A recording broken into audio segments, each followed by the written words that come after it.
Alright, what up IG and Facebook family? First and foremost, if you thought that I was saying I'm opening up and coming out and thought I was about to say I was gay, please fight me on sight, okay? But now to be honest, so the real reason why I'm making this video and what I'm coming out about is stating the fact that I've suffered from depression.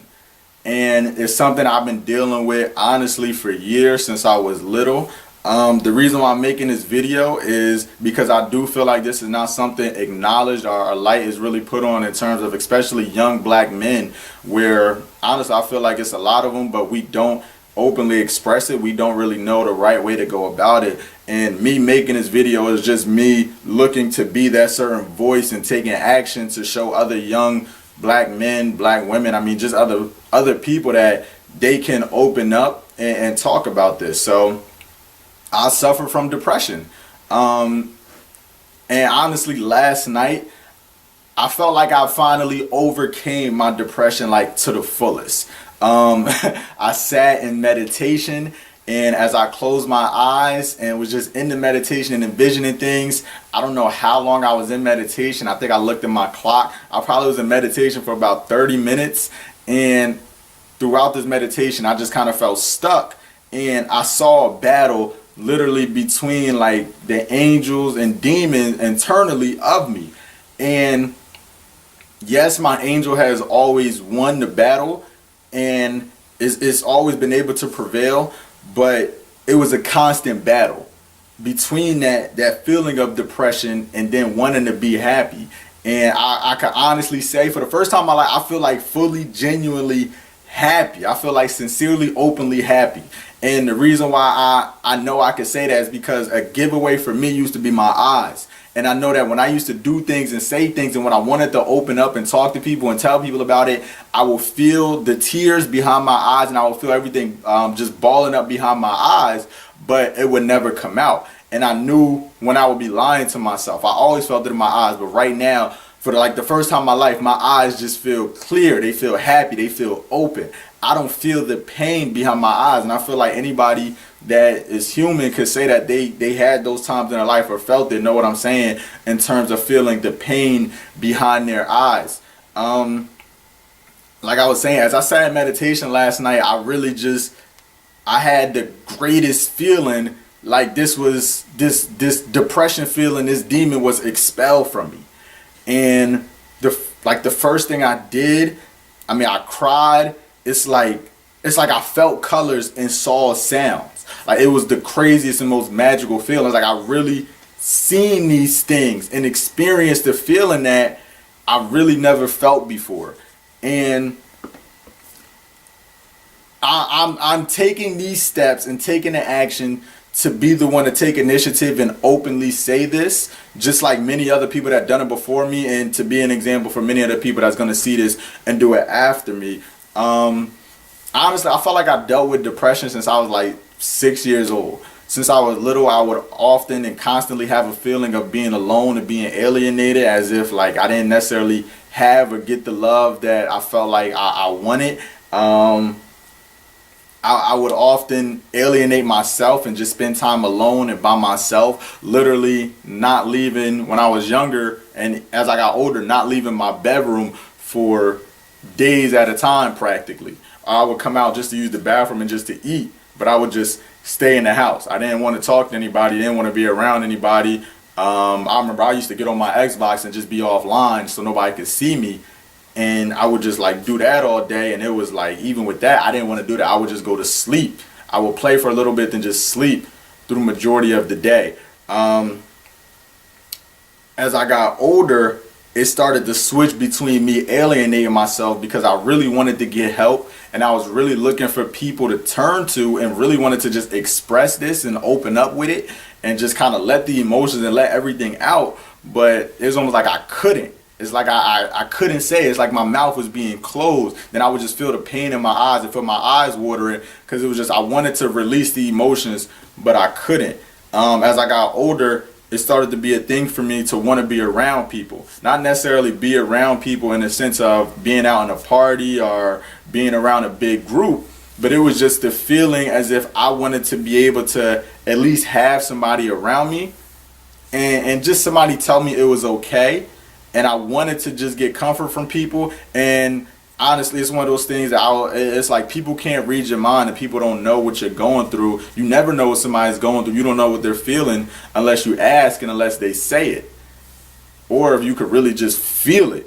But as I got older, it was a big thing for me. I never wanted to be alone. I'll be honest, I still don't like being alone. I learned to embrace it and acknowledge it. And by that I mean I learned how to fill the void of that emptiness feeling or being alone. And by that I mean a lot of people would ask me, well, how were you so successful? You were a successful basketball player in high school. You were like a college.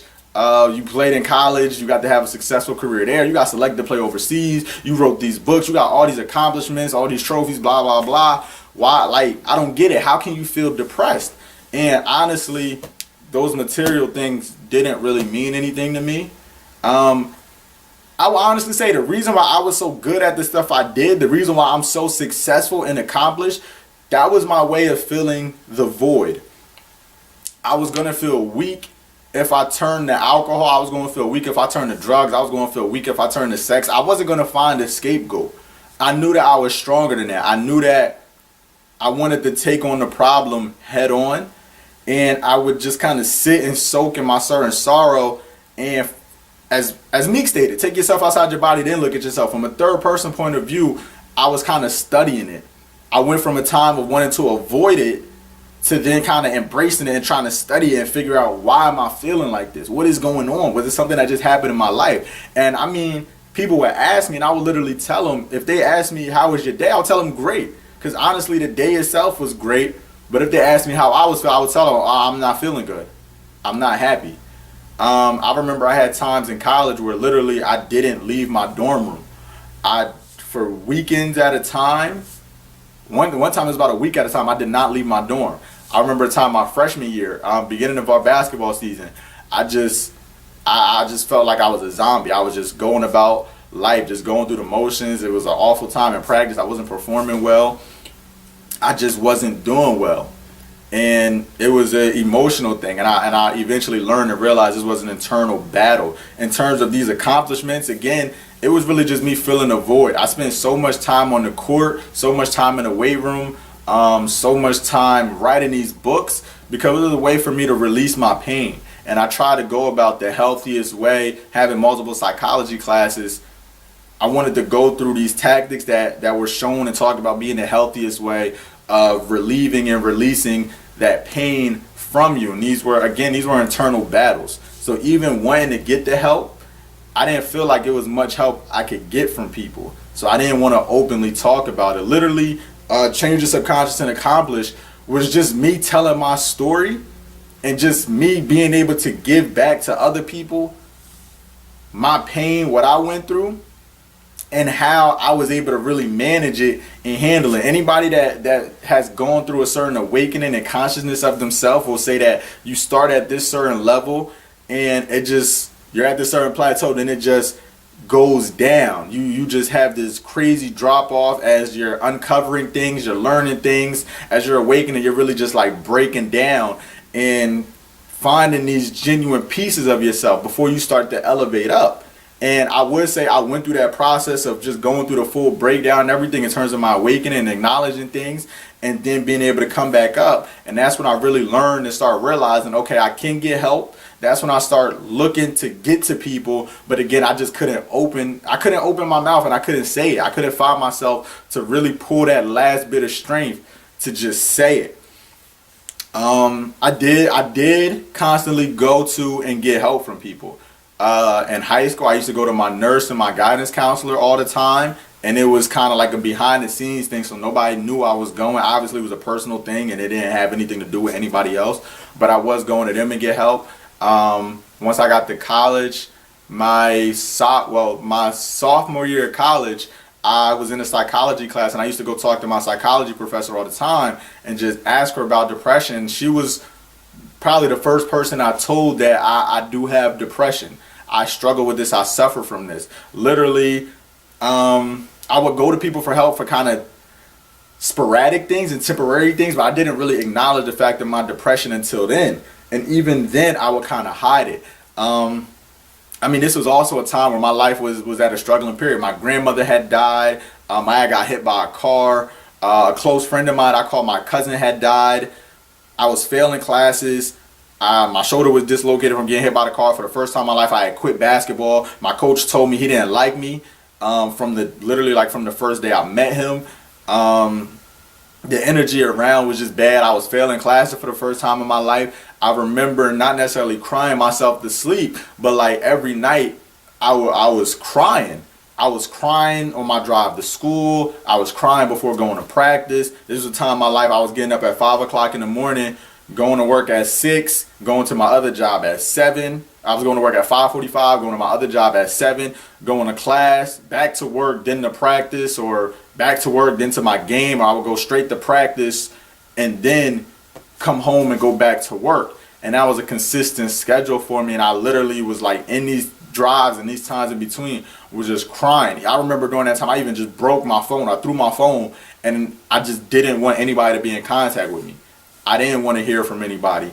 Going into my junior year of college, things were really coming into a great light for myself, but I still, as great as things were, as much light as it was, as happy as things were, I still had like a dark cloud within me. I wouldn't necessarily say over me, but within me. I carried a mask. I definitely walked around with a mask. People will say all the time, well, you seem so happy. You're always optimistic. You're always spreading and sharing this love. And it's because I wanted to, it was a treat people how you want to be treated kind of thing. I wanted to share and give this energy and this positivity towards other people because I knew that I wanted it to come back to me. So the only way that kind of made sense to me was if I spread this love, if I share this energy, if I let people know and give to others what I knew I wanted to receive, then I could be able to make that certain impact. It was a mask. Literally, I never admitted this, but I got a tattoo on my arm, and it is of mask. And on one side, it's a happy mask with the E-bond symbol, just that strength, security, and love. And then the other side is broken glass with a frown. And honestly, I got it because for me, those are really the only two feelings I felt like I feel. It's either I'm just happy or I'm just down.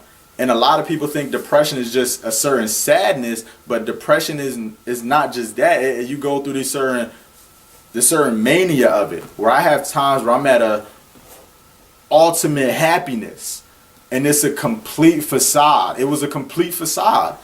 And I had times where I was at like an ultimate low.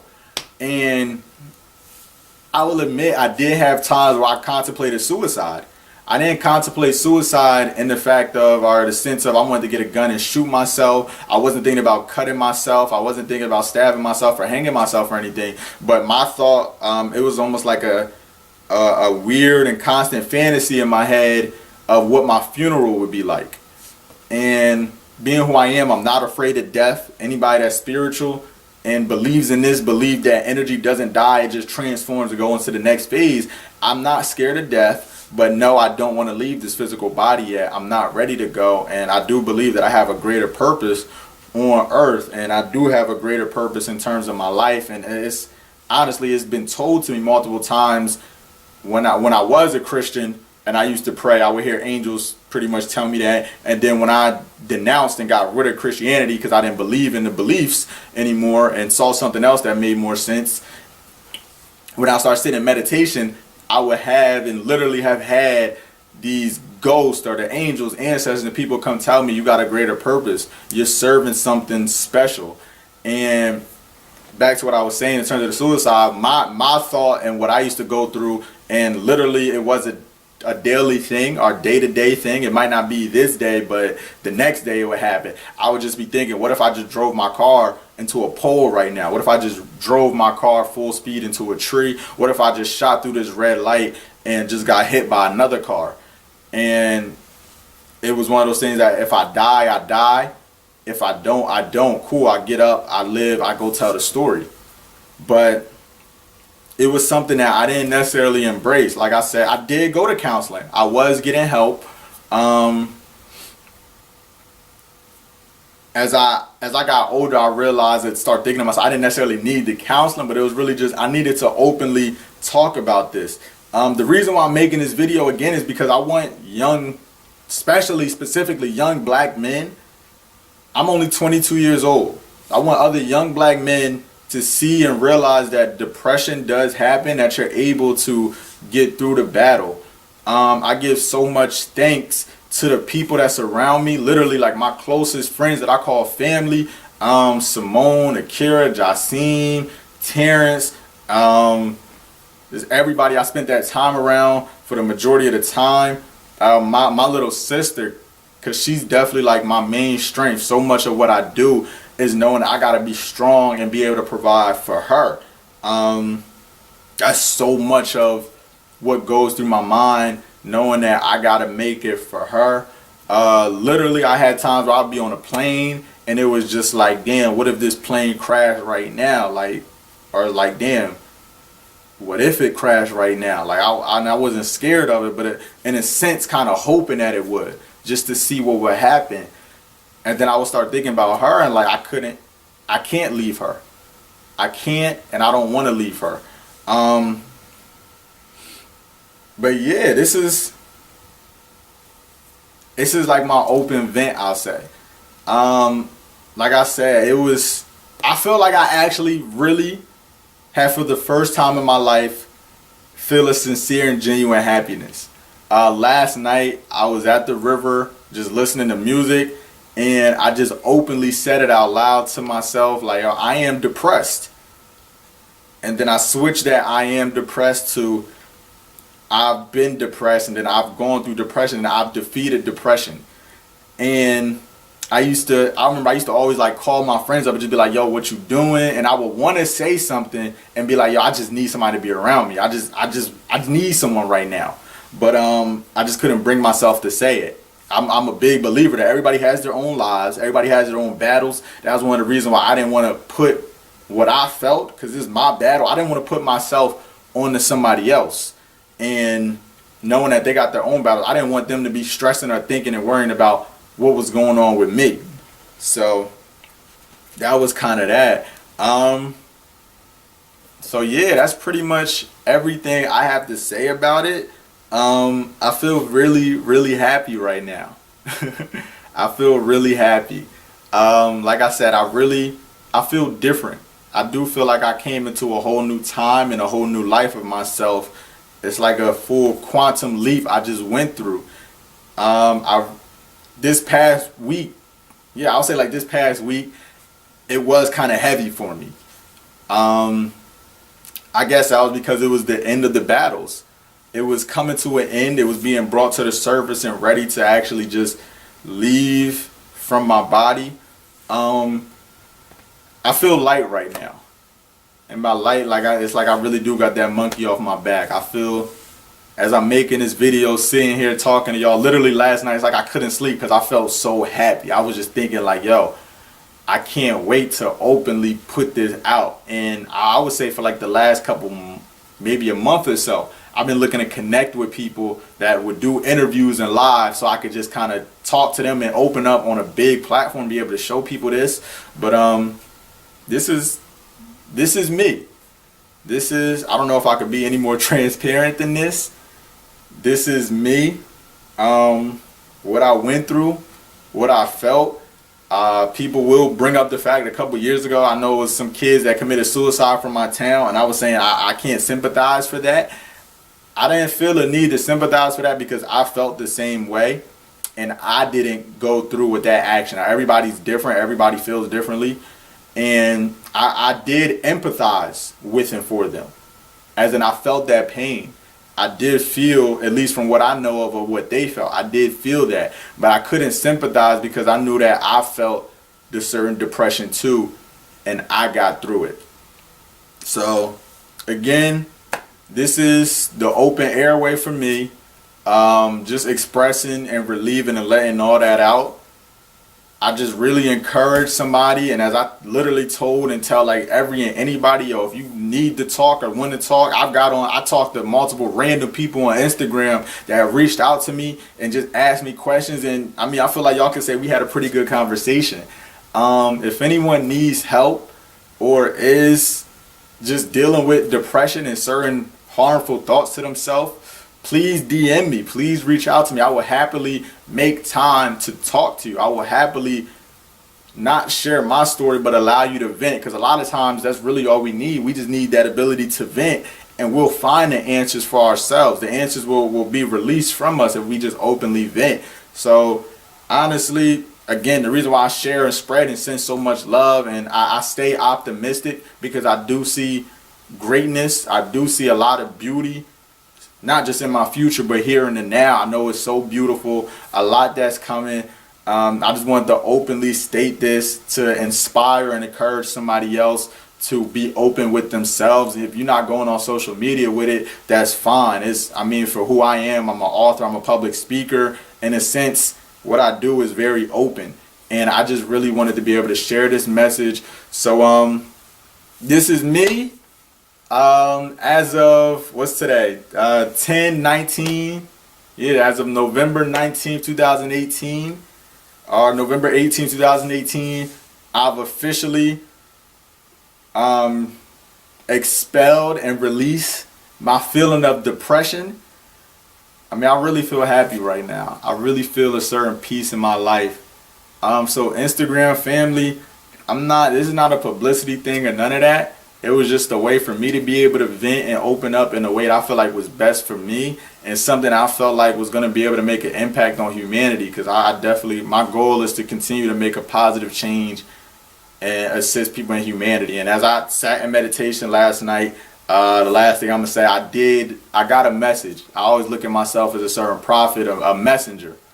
I got a message that if you just allow it to be, 2019 is going to be full of positive changes. If you allow it to be, you're about to ride a beautiful rainbow in 2019, and all your manifests are here to come true. So this is my open airway, my open vent to every other young black man out there. Man, continue to be strong. Being strong does not mean you have to hold in what you're feeling. Being strong does not mean that you cannot turn to somebody, you cannot talk to somebody. I'm telling you right now, if you follow me and you need somebody to talk to, you could reach out to me. I will happily make time to talk to you. I will happily give you guidance and tell you what worked for me, and teach you through these things that work for me. So Instagram family, Facebook family, YouTube family, I thank y'all for listening. I feel great. I feel happy right now. I'm about to get ready to start, I would say, a new life, a new chapter for me today. So I thank you all for listening. Peace, love, prosperity, and go watch the Monday Mindset. I did post that. Go watch the Monday Mindset, and I will talk to y'all soon.